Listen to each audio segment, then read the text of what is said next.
Okay, so good morning. Our topic will be Chapter 10, Disaster Risk Reduction and Management. Okay, so when we say disaster risk reduction and management, it is the application of disaster risk reduction policies and strategies to prevent new disaster risk, reducing existing disaster risk and manage residual risk, contributing to the strengthening of resilience and reduction of disaster losses. Why is it important to understand disaster risk? By understanding and managing risk, we can achieve major reductions in disaster losses. For instance, by strengthening their capacities to absorb and recover from disasters, several countries across the world have reduced mortality risk associated with flooding and tropical cyclones. After completing this lesson, you should be able to identify hazards, categorize hazards, explain susceptibility, and discuss the different levels of response to hazards. Tourism is actually an industry that is highly affected by external factors. So tourism, it is greatly affected with, for example, mga flooding, natural disasters like earthquake or volcanic eruptions or pagputok ng mga bulkan. So, with those kind of disasters, naapektuhan talaga ang ating turismo. Being aware of such factors and dealing with those factors with the appropriate response, of course, enable tourism destinations and establishment to avoid potential impacts on their operations and even long-term survival. So in this chapter you will learn about hazards that could potentially impact tourism operations. Okay, so what is hazard? A hazard is a potential source of harm to persons or property. A hazard may cause property damage or loss, disability to people, or even death. Hazards can be generally categorized into natural and man-made hazards. Hazard might be something that could hurt you. Okay, for example, yung malaglag ka sa hagdan, okay, that is a hazard. Or it could be something that could harm your health. For example, noise that might damage your hearing. So it's hazard. But just because something has pero of course, hindi naman ibig sabihin na something ay may potential to cause harm. It also mean na it doesn't mean it will harm you, okay? Of course, hindi naman laging ganon. Kumbaga, potential source. So, may possibility na mag-cause ng harm. So, yun yung tinatawag nating hazard. Okay, so pwede siyang natural, pwede siyang man-made hazard. So, natural, yan yung mga flood, drought, earthquakes, mga tropical cyclones, yun nga, volcanic activity, wildfires. Yun namang mga man-made hazard, of course, these are actually events that are caused by humans and occur in or close to human settlements, kagaya ng crime, terrorism, war, biological or chemical threat, mga cyber attacks, and others. Okay, so natural hazard, example nito ay flood. So I know you know what the flood means, pagbaha. Floods can be caused by monsoonal rain, so yun yung tawag nating amihan at habagat. Typhoons, low-pressure areas, intertropical converger zones, storm surges, and other phenomena. So, pagbaha is an example of natural hazard. Susceptibility. Communities located along the coast and balik tayo sa floods. May sasabihin lang ako sa floods. Additional lang sa floods. So, syempre, floods can be caused by, for example, several of days continuous rain. yung mga tuloy-tuloy na pag-ulan. Okay, and then, ang nangyayari, yung mga dams need to release huge volumes of water within a short span of time. So, yun yung nagkakos ng pagbaha. Hindi na makontrol yung dam, yung sobrang dami ng tubig dahil sa dire-diretso or tuloy-tuloy na pag-ulan. Yung flood din, pwede din siya maging caused by tsunamis. Yung mga tsunamis na yan, those are actually triggered by massive earthquakes like what happened in Japan, tsunami in Japan in 2011. Yan. Again, another cause of flooding is storm surges. Ang isang hindi natin basta makakalimutan na typhoon is yung Typhoon Yolanda. I don't know kung ilang taon kayo nun kasi that was in 2013. So talagang it reached the heights of 5 to 6 meters on some coast of Leyte and Samar. So pwede ring bumaha due to sea level rise. Yan. So reason din yan ng pagbaha. Okay, so next is susceptibility. Communities located along the coast and in areas of basinal topography, catch basins, or low-lying regions are extremely susceptible to flooding. The island and beach resorts and sandbars are threatened by sea level rise and flooding. Susceptibility to sea level rise can be classified as low and ankle deep or 0.25 meters and below. Moderate, knee deep or 0.25 meters to 0.7 meters high. Waist to neck deep or 0.7 to 1.6 meters and very high. Top of head to 1.5 stories deep, 1.6 to 4.5 meters. A rise more than 3 meters is considered life-threatening.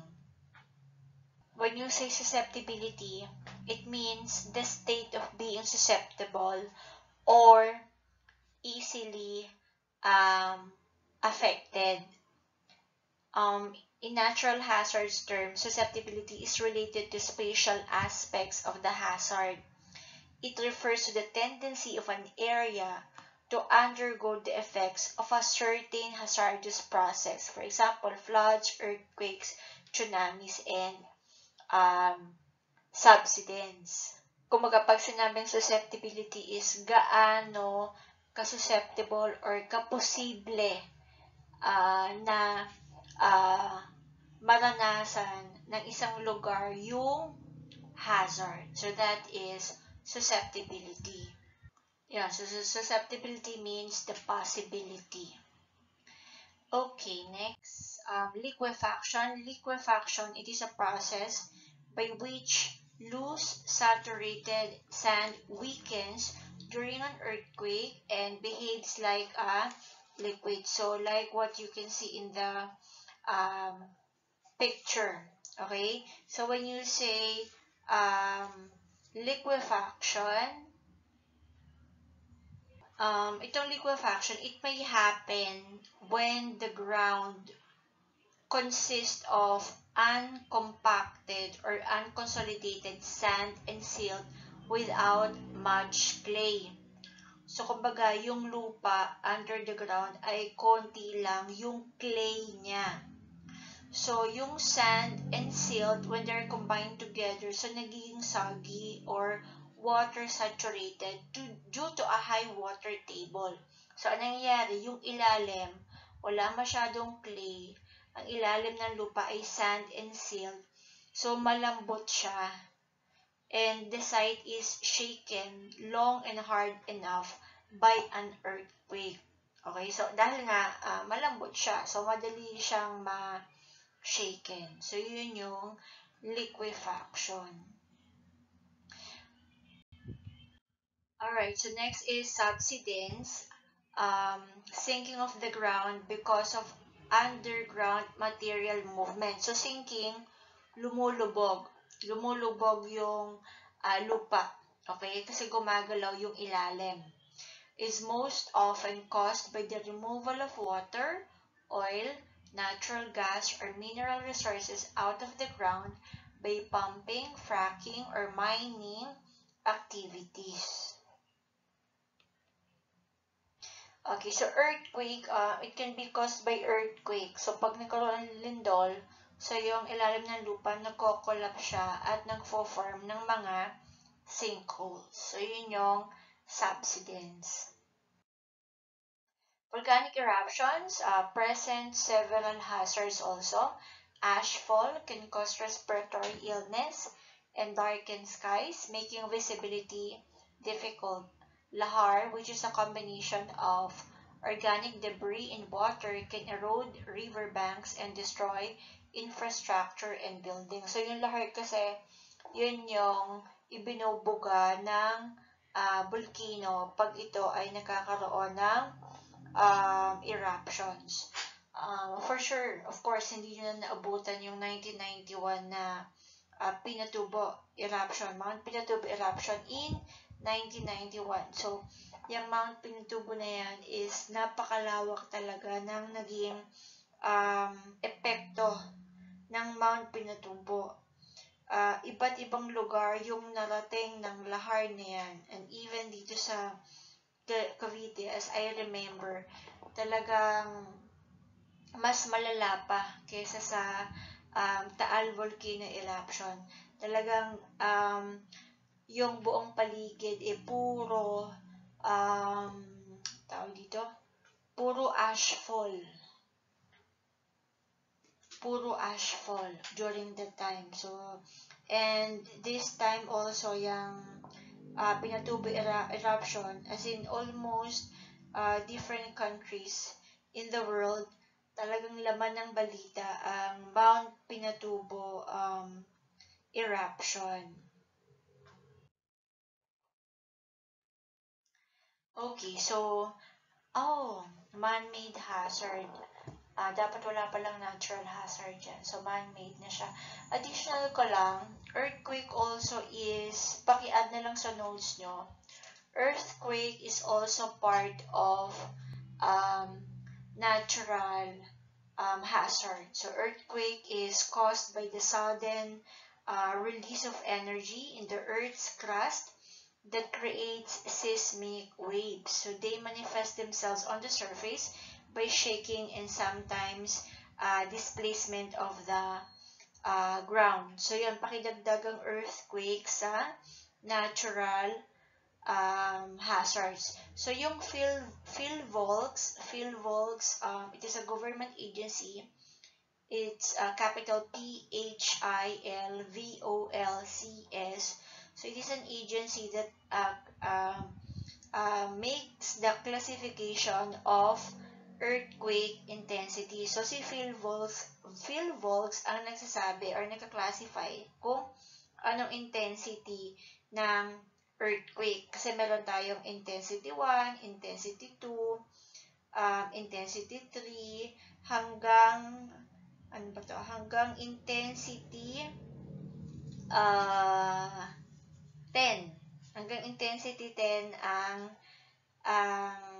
scaling ng earthquake. Okay, so syempre pag intensity scale 1, yung pag-shake niya scarcely perceptible. So, hindi mo rin siya gaanong mararamdaman. Ang intensity scale 2 naman, ang shaking niya is slightly felt. Okay, so nararamdaman mo siya pero mahina lang. It actually it's being felt by few individuals indoor sa loob ng bahay mo when you are at rest. Okay, pag wala kang ginagawa, nakaupo, nakahiga, ayan, mararamdaman mo yan. But pag nakatayo ka, parang, or may movement ka, so hindi mo siya gaano mararamdaman, kaya slightly felt. Hanging objects, swing slightly. Yun. Pwede mo rin makita, for example, yung tubig sa timba or container, pwedeng may paggalaw din. Intensity 3 naman ay weak, shaking, weak. Okay, mahina, weak. Hindi pa ito yung talagang malakas. Weak pa siya, W-E-A-K. It may be felt by many people indoors. So I hope you just take down notes, okay? It is felt by many people indoors, especially on upper floors of buildings. So, kung nandun sila sa mga upper floor, so mararamdaman na nila yan. Sa intensity 3, vibration is felt like the passing of a light truck. Diba, nasa loob ka ng bahay. Pag halimbawa may dumadaan sa labas na truck, di ba medyo may pagyanig ng konti. I don't know if you experience already that. Pero kung ang bahay mo, kung nasa loob ka ng bahay at malapit ka sa kalsada at may dumaan na truck, may konting vibration. So, yun yung weak, yun yung intensity 3. For some people, they may experience dizziness or nausea. Okay, yung mga hanging objects, they may swing moderately. Intensity 4. Intensity 4, ang shaking niya is moderately strong. So, tandaan yan. Intensity 4 is moderately strong. It is felt generally by people indoors and by some people outdoors. Yung mga light sleepers, yung mababaw lang matulog, they are awakened. So, nagigising sila with intensity level 4. Yung mga light sleepers, so ibig sabihin hindi pa rin ito talagang malakas na malakas. Kasi yung mga mababaw lang ng tulog, yung pwedeng magising pag gantong klase ng paglindol. Vibration is felt like the passing of a heavy truck. Yung sa intensity 3, yung vibration niya is like the passing of a light truck. Pero yung intensity 4, ang vibration niya is felt like the passing of a heavy truck. Okay? So, yun. Intensity 5. Intensity 5, ang shaking niya ay strong. Strong na siya, intensity 5. It's generally felt indoors and outdoors. So, many sleeping people are awakened. Strong shaking and rocking are all felt throughout the building. Hanging objects swing violently. There's a noticeable shaking of leaves and twigs of trees. So, yun yung intensity 5, strong. Intensity 6 is very strong. Okay? Intensity 6 is very strong. Many people are frightened. Natakot na sila. So, many people run outdoors. Naglalabasan na. Some people lose their balance. May mga natutumba. And then, motorists feel like driving in flat tires. Heavy objects or furniture move or may be shifted. Yan. Yung mga old or poorly built houses naman and man-made structures are slightly damaged. Level 7. Ito na ang destructive. Level 7 is destructive. Yung kanyang shaking ay destructive. People find it difficult to stand on upper floors. Pwede nang malaglag or matumba yung mga heavy objects and furniture. Old or poorly built structure, houses, building, they may suffer considerable damage. Yan. Of course, intensity 8. Intensity 8 na tayo. Shaking niya is very destructive. So, many people find it difficult to stand even outdoors. And many well-built buildings, kahit yung mga matitibay na building, they are considerably damaged. Yung mga concrete dikes and the foundation of bridges, mga tulay, are destroyed. Okay. Yung mga railway tracks are bent or broken. Trees are violently shaken. Meron pa, intensity 9. So, ang shaking nito ay devastating. Okay, so pwede na talagang matumba o tumalsik yung people. People are forcibly thrown to the ground. Most buildings are damaged. Most bridges and concrete structures are destroyed. Yung mga tower, broken. Ganyan. Landslide. Pwede mag-cause ng landslide and liquefaction. Trees are shaken very violently, and then some of the trees might be broken. And this is the last one, intensity 10, completely devastating. Completely devastating. Practically all man-made structures are destroyed sa intensity 10. There are massive landslides, liquefaction, subsidence, and uplifting of landforms. Kung may nabubunot, for example, na yung mga puno, okay, sa lupa. Yan, so, uprooted na yung mga puno and broken. Okay, so isama nyo din sa natural hazards ang landslide. Okay, landslide is another natural landslide. Pagguho ng mga lupa, slope saturation due to heavy rainfall is a primary cause of landslide. So, lumalambot ang lupa dahil sa sobrang pag-ulan. So, kaya sila gumuguho. And also some other activities, also human activities, can also aggravate landslides. Yung for example, pagpuputol ng mga puno sa mga slope, sa mga bundok, sa mga talampas, for example, pagpuputol, so pwede siya mag-cause ng landslide. Okay, so balikan tayo sa man-made hazards. So, itong man-made hazards ay hindi yan natural ha. Man-made na yan. Man-made hazards. Pakitanggal na lang yung natural hazards dyan.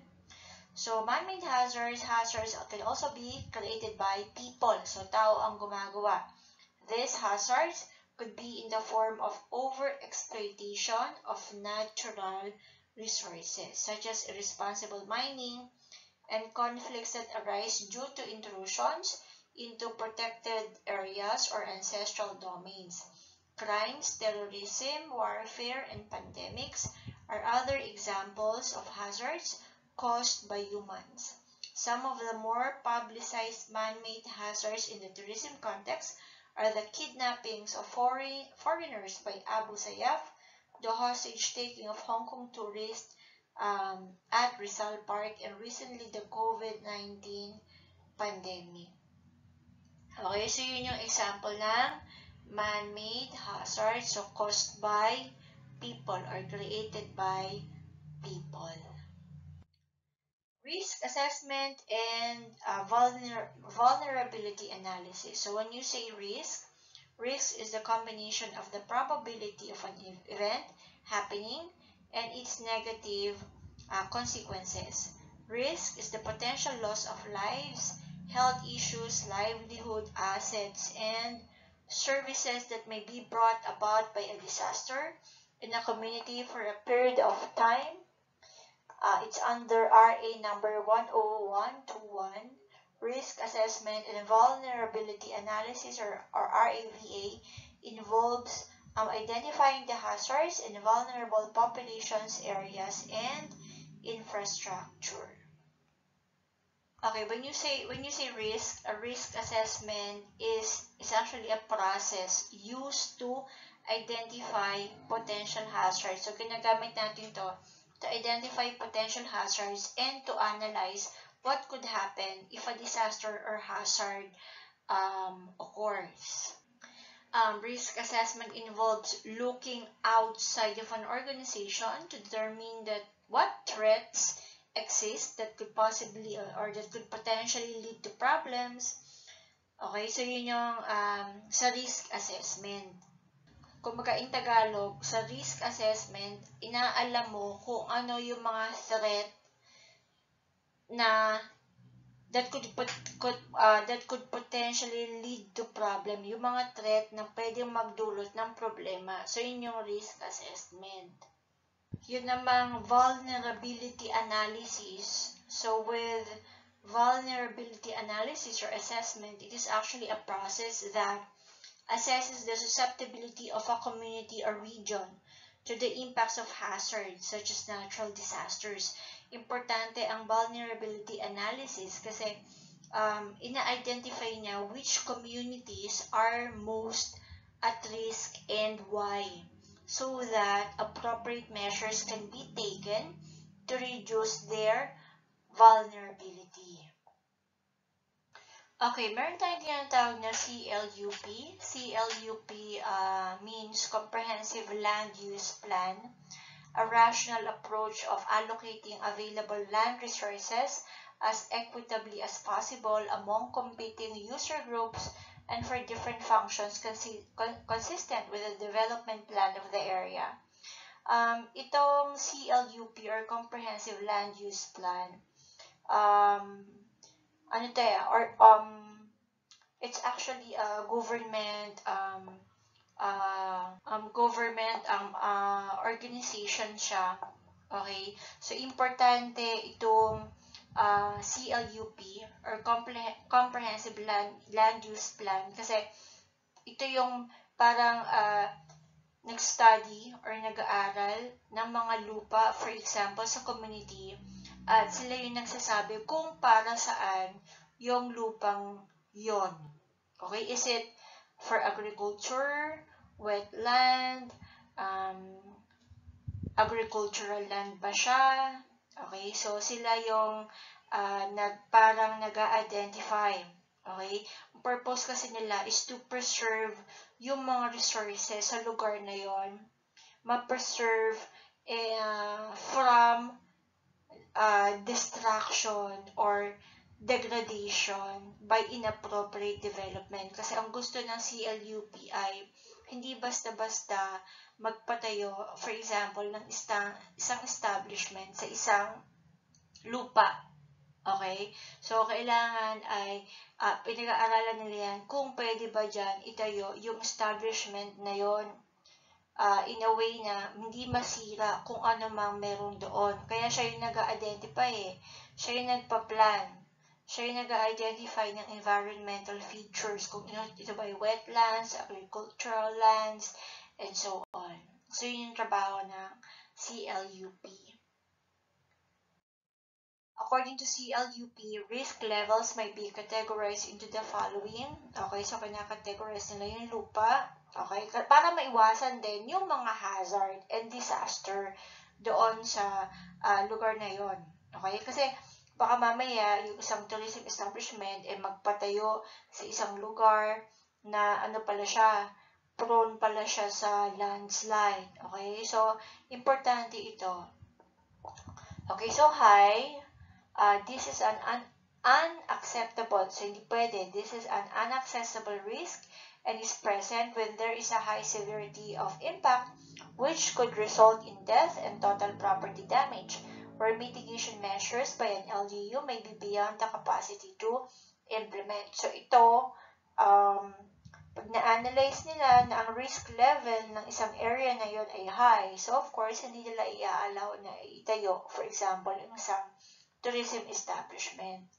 Kahit na mayroong mga mitigation measures. When you say mitigation measures, mitigation means to minimize the adverse effect of a project, mabawasan yung mga negative effect, hindi pa din. Okay? Beyond the capacity to implement. Hindi kaya. Okay? Hindi kaya yung mitigation measures. Next is moderate. This is a manageable risk and happens when an impact may result in injury, displacement, and partial property damage, and mitigation measures are within the capacity to implement. Okay, so pwedeng mag-apply ng mga mitigation measures, pwedeng mag-apply ng mga measures that may lessen the the occurrence of hazard, for example, of a disaster. Okay, so manageable risk. Low naman, this is low to moderate impact when the impact may cause minor inconvenience in property managed and mitigation measures are within the capacity to implement. Okay, so para din to sa moderate, pero kumbaga ay mas lessen, okay? Mas lessen yung impact na pwedeng ma-experience. Okay. Let me give an example. For example, yung COVID-19 pandemic. Okay? Yung response natin sa COVID-19 pandemic, ang naging response natin is to avoid crowded areas, di ba? Where the virus could be easily transmitted. So to reduce the negative effects, people could get vaccinated to improve their immunity to the disease. Kumbaga, it's a risk. COVID-19 is a risk, of course. So there's a possibility na magkahawahan. Okay, pero the government still did some mitigating measures in order to lessen the negative impact of this COVID-19. Okay, so nagkaroon ng mga vaccination to improve the immunity to the disease. Okay. In assessing the vulnerability to hazards, the following data need to be taken into account. Population, so vulnerable population, gaano ba kadami yung populasyon na pwedeng maapektuhan, okay, ng hazard. For example, yan ba ay mga informal settlers, yung mga nasa squatters area, or people living within easements from water bodies, malapit sa tubig. Areas, okay, potentially affected areas by land use, especially in the build-up areas. Infrastructure, ano bang infrastructure meron doon? Potentially affected utilities, transport infrastructure, hospitals and evacuation centers. Government facilities, potentially affected government offices, health centers, ano ba kadami yung health centers na pwedeng sumalo, for example, or makatulong, magbigay ng mga emergency treatment sa mga tao na pwedeng maapektuhan ng hazard or disaster, schools, and military installations. Okay. Disaster. A disaster can be defined as a serious disruption of the functioning of a community or a society involving widespread human, material, economic, or environmental losses and impacts, which exceeds the ability of the affected community or society to cope using its resources. Disaster can also mean calamity or calamidad in Tagalog. Disaster can be caused by flood, earthquake, landslide, tsunami, drought, forest fire. Siguro you might ask, ma'am, bakit parang pareho naman ng hazard tsaka disaster? Okay, so always remember, a hazard is a situation or phenomenon that has the potential to cause a disaster. May potential na mag-cause ng disaster. A hazard does not affect humans and their lives, pero pwede. But when we say disaster, it is a sudden event which causes damage to human lives and the functioning of their community or society. So, kumbaga, with disaster, andyan na yung effect. Alam mo na magkakaroon talaga ng sudden event of damage. Okay? Pero yung hazard, kumbaga ay hazard pa lang. There's a potential damage that may happen.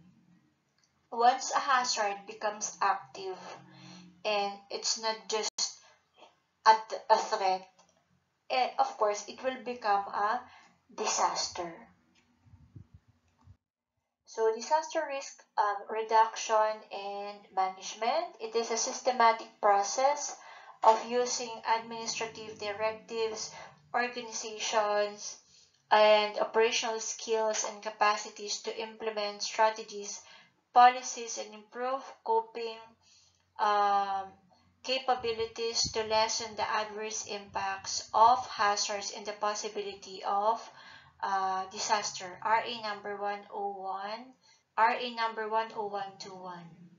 Okay, with disaster risk management, it is actually the application of, ina-apply natin yung mga disaster risk reduction policies and strategies to prevent new disaster risk, reduce existing disaster risk, and manage residual risk, contributing to the strengthening of resilience and reduction of disaster losses. So, kumbaga, sa disaster risk management, ginagawa natin to, ina-apply natin yung mga disaster risk reduction policies and strategies para hindi na mag-create ng bagong disaster risk o kaya kung may disaster na, to reduce yung mga existing disaster risk and how to manage it. So it's very important to understand disaster risk. By understanding and managing risk, we can achieve major reductions in disaster losses. Okay, so yun yung importansya ng disaster risk management.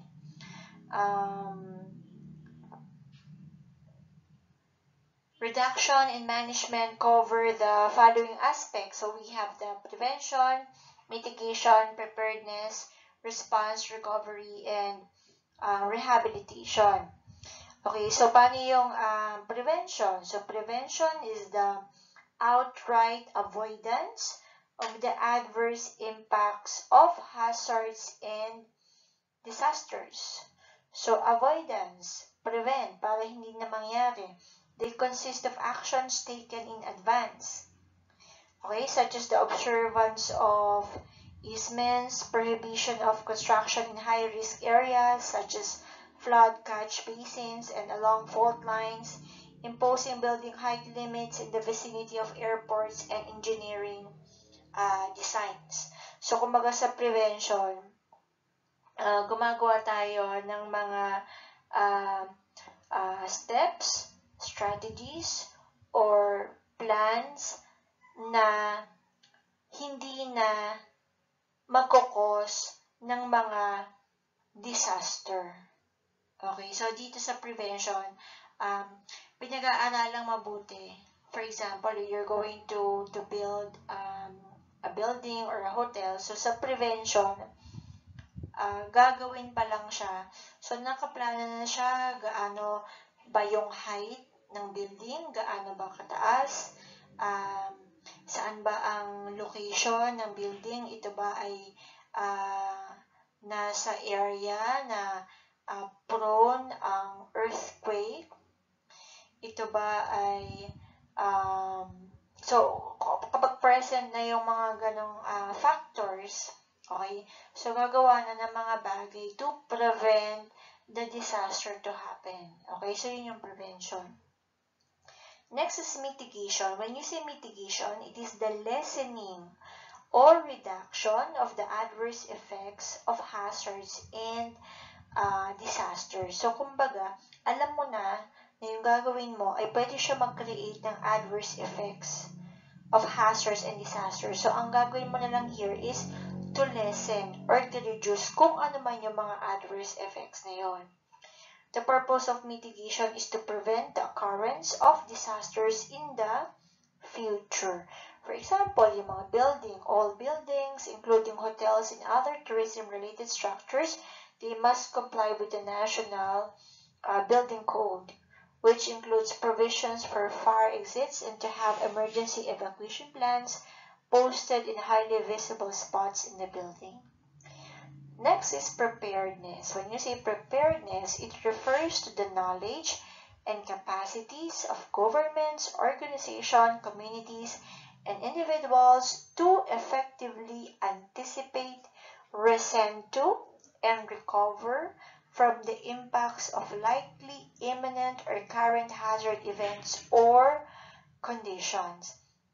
With preparedness, nade-develop na dito yung mga early warning systems. Okay? It includes developing early warning systems at mga contingency planning, coordination among various agencies and organizations, evacuation plans. So, dyan na rin yung preparedness, public information, capacity building of emergency personnel, earthquake and fire drills. So, dyan din pumapasok sa preparedness. Response. So, that's number 4. So, the provision of emergency services and public assistance during or immediate after a disaster to save lives, reduce health impacts, ensure public safety, and meet the basic subsistence of the affected people or victims. Yung response, it is also called as disaster relief. These responses require the concerted efforts of 2 or more agencies, public or private sectors. So, response, for example, may mga lugar na binaha. Okay, so dinala na sa mga evacuation area. Response yon, part yon, dinala na sa mga evacuation area. Each governing bodies, mapa-public man or private, for example, ay nagpadala ng mga relief goods dun sa area, so evacuation area. So, under din yun or pumapasok din yun sa response. Recovery. Recovery is the restoration and improvement where appropriate of facilities, livelihood, and living conditions in the affected areas in accordance with principles of Build Back Better. Recovery efforts could take weeks or years depending on the severity and extent of a disaster. So, after ng response, so, syempre, andun na yung stage of recovery. Ang purpose na dito is maibalik, okay, build back better, maibalik yung, for example, yung dati nilang buhay ng paunti-unti. Okay, syempre hindi mabilis, weeks or years. Rehabilitation naman are measures that ensure the ability of affected areas to restore their normal functions by rebuilding livelihood and damaged infrastructure and increasing the community's organizational capacity. So, with rehabilitation, so, ito ay tinutulungan na, for example, yung isang lugar na, for example, when it comes to livelihood, ay magkaroon na ulit ng pagkakitaan, or kung ano man yung mga nasira, o maibalik ulit, ma-build ulit. Okay?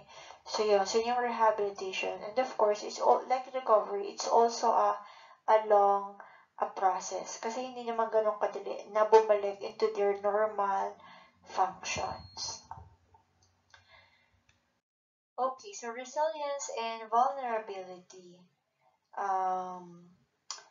Resilience is the ability of a system, community, or society exposed to hazards to resist, absorb, accommodate, and recover from the effects of hazards in a timely, efficient manner.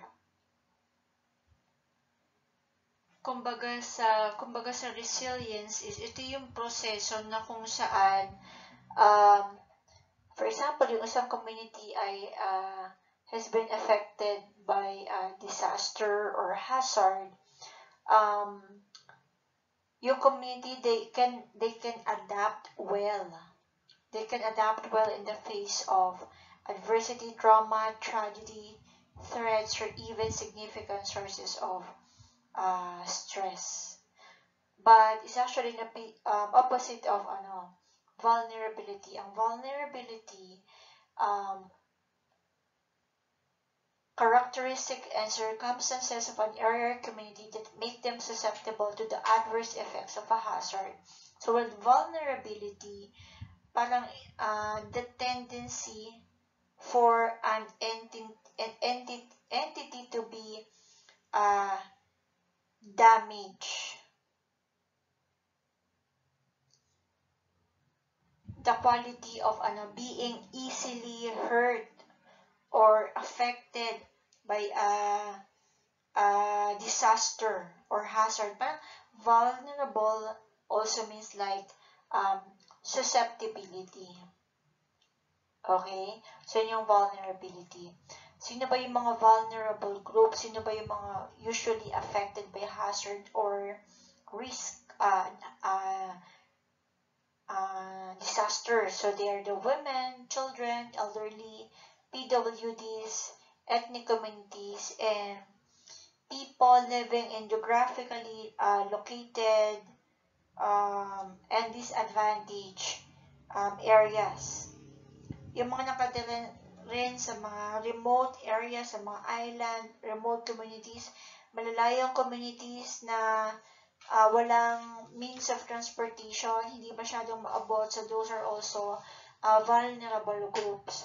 So of course, when they are included in the vulnerable group, so sila ay mayroong vulnerability. So mataas ang possibility na sila ay makaranas ng mga adverse effect ng mga hazard and disaster. Okay, so hazard impact mitigation measures. So paano natin mababawasan? Okay? Mababawasan yung mga effects ng hazards and ng disaster. So mitigation may come in the form of legal measures such as laws and local ordinances. So itong mga mitigation measures na to ay guided by laws and local, mga batas and local ordinances. Okay, so these are just self-explanatory, so I'm just going to read them. So hazard impact mitigation measures include establishment of a sanitary landfill, provision of materials recovery facilities in the barangays, prohibition on illegal logging and kaingin, reduction of greenhouse gas emissions and the ban on burning of waste, zoning regulations, buffer zones and greenbelt zones, enactment of the Protected Areas Management System, requirement for easements or setbacks at river banks and beaches, building height limitations, prohibiting development in environmentally constrained areas and ECAs, requirement for environmental impact statement in ECAs or Presidential Decree number 1568 for ECPs and projects in ECAs. ECA, again, na-discuss na nito, these are the environmentally critically areas. ECP, ito yung mga environment critically project. Yan. Engineering measures such as retrofitting structures to increase their ability to withstand earthquakes. Hazard impact mitigation measures doon pa rin. So zoning, importante ang zoning. Zoning is the allocation of spaces within a municipality or city for specific land. Zoning refers to municipal or local laws or regulations that govern how real property can and cannot be used. Yung real property pwedeng gamitin at hindi pwedeng gamitin in certain geographic area. So, yun ang ginagawa ng zoning. For example, yung mga zoning laws, they can pwede nang i-limit yung mga commercial or industrial use of land to prevent oil, manufacturing, or other types of businesses from building in residential neighborhoods para hindi basta-basta magtayo ng kung ano-ano sa mga residential areas. So, ito yung example ng ating zones.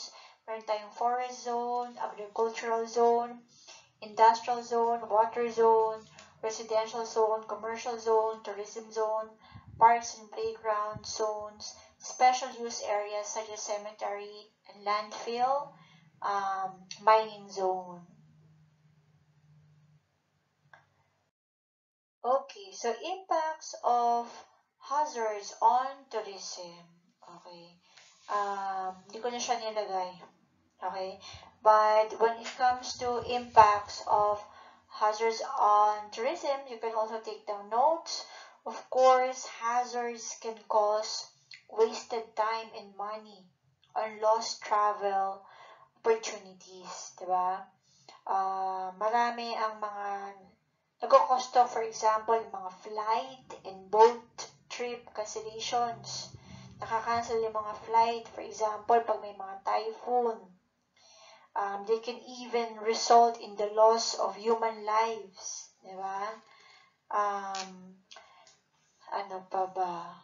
Maraming impacts of hazards on tourism. Yung mga landslide induced by rains or earthquakes. So, they can cut off mountain-based destinations. So, hindi ka pwedeng, for example, mag-mountain climbing pag alam mong yung area ay prone for landslides or merong mga landslides. Ano pa? Pag may mga pagbaha, floods can cause trekking activities also to be cancelled.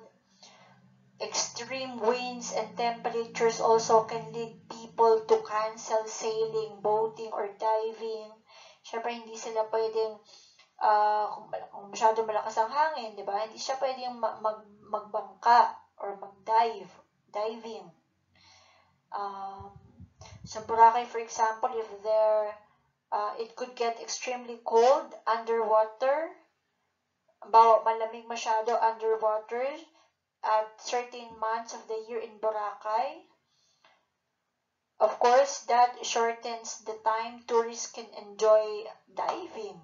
Diba? Pag masyadong malamig yung temperature underwater, so hindi pwede mag-dive or shorten lang yung time for diving ng mga tourists. Yun nangyari sa COVID-19 pandemic. It created the most systemic impact on the tourism industry. So, ano nangyari? It's also a disaster, di ba? Hazard, disaster siya pala kasi talagang may mga negative effects siya. Governments were forced to seal off borders, sinila yung mga border to prevent the spread or to prevent people from getting in and out. Tapos yung mga tourists, they were isolated in quarantine against their will. Kahit ayaw nila, kailangan nilang ma-quarantine. So, napakadaming impacts of hazards on tourism. Yung mga restaurant were also heavily affected due to capacity limitations or even closure. Diba? Ang iba pinasara, ang iba naman sa upuan sa restaurant may spacing, diba? So, naapektuhan yung capacity limitation. Kung ang capacity ng restaurant ay 50, so naging 25 lang ang pwede mag-dine-in. Yun nga, travel ban. Okay? So, yun. Napakadaming impacts of hazards on tourism. Okay, so thank you very much. So, that's all for this